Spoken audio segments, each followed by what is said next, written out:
Hi, my name is Teresa, and I'm a young adult here at GCC.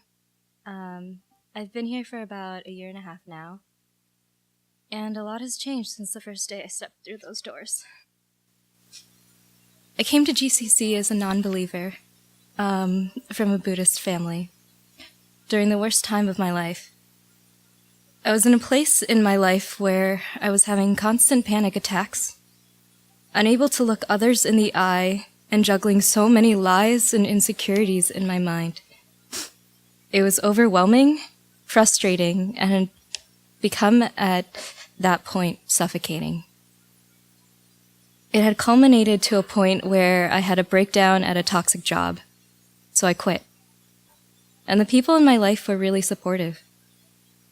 But for whatever reason, their love couldn't wash away this feeling of brokenness, failure, disappointment, loss, and shame, even though it was my decision.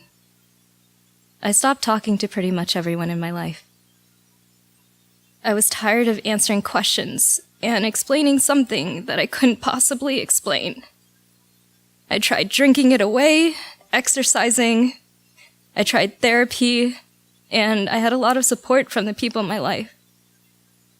But there was a deep sadness in me, and nothing could fill it. It was during this time that I came to know God. Several months after quitting, I still felt like I was suffocating. One day as I was walking and feeling pretty miserable, a thought came to my mind. It's okay what happened. It's okay that those bridges were burned, and I can get past this. And as I thought this, I felt a warm blanket had fallen over me, and the swirling thoughts in my mind quieted.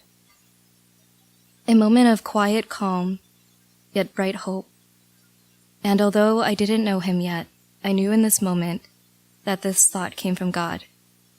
My next thought was that I had to reach out to a friend's wife and ask about church.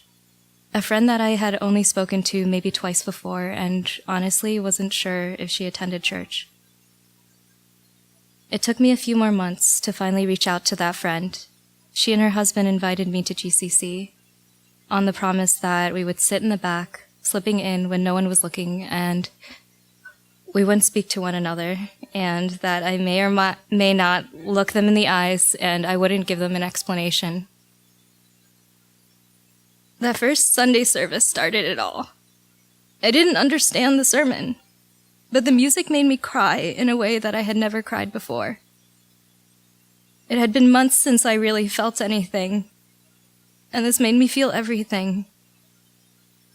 I couldn't stop crying the second I heard the music, and I didn't for the next several days. I cried endlessly, without any effort or intention on my part. It just seemed to keep coming, and I couldn't stop the tears. And eventually, the thoughts got even darker. I felt the cold end of a gun pressed against my forehead every day that I walked. I wanted to end my life.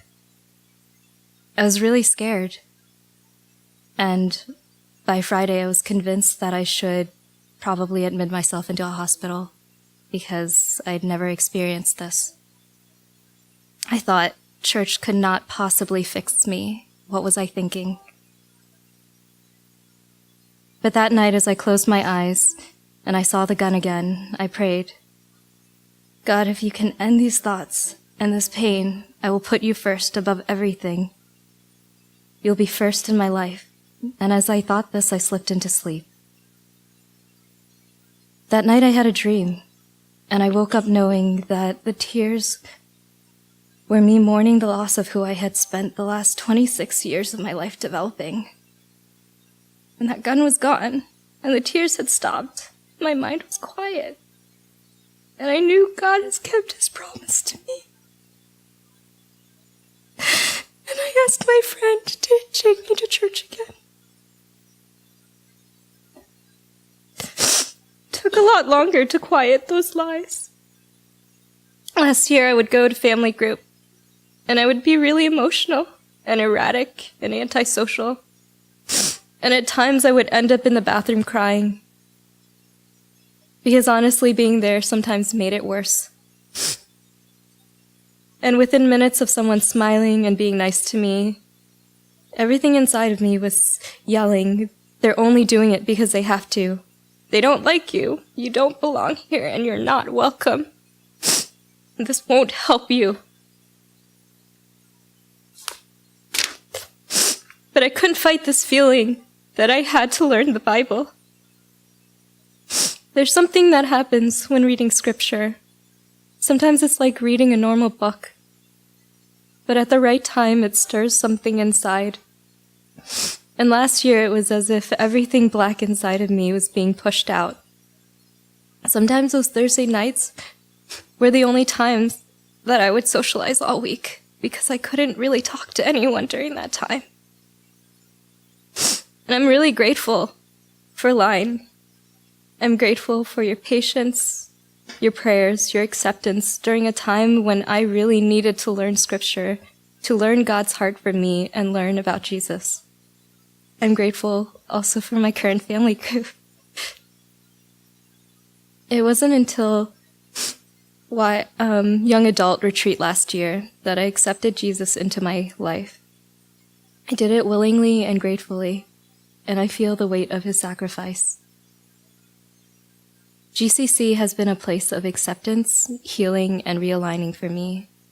It has given me a strong foundation to stand on, even during the worst of times, a community to connect to when only words of God can move me, the place where my heart opened back up.